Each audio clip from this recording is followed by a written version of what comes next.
दुईटी bike मध्य भयंकर दुर्घटना घटी जड़े युवकर जाइछि जीवन आउ अन्य दुई जन गुरुतर होइथिबा बेले अनुगुल जिला 55 नंबर जातीय राजपथर पुलिस ट्रेनिंग कॉलेज निकट में घटी एहीपरी मर्मन्तुत दुर्घटना मिलिथिबा सूचना अनुसार आठ मल्लिक अंचलर प्रदीप बेहेरा नामक जने युवक निज मोटरसाइकेल जुगे अनुगुलु नालको अंचल को जाउथिले।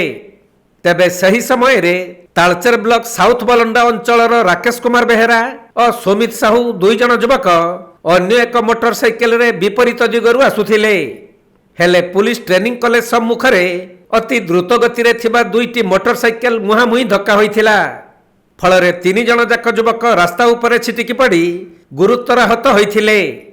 तेबे सही समय रे रास्ता देई जाउथबा अनुगुलर आपत्तकालीन अधिकारी शोभेन्दु जेना तुरंत समस्त गुरुतर आहतों को उद्धार करी एक ऑटो जुगे जिला मुख्य चिकित्सालय रे भर्ती करिथिले।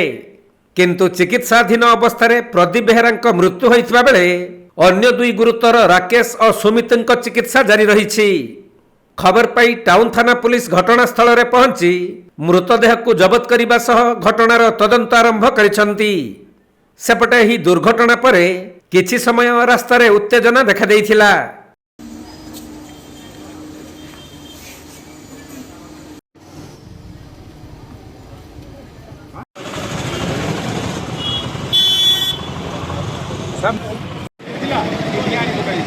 अनुगुलु शिबुनायक रिपोर्ट कोणार्क लाइव।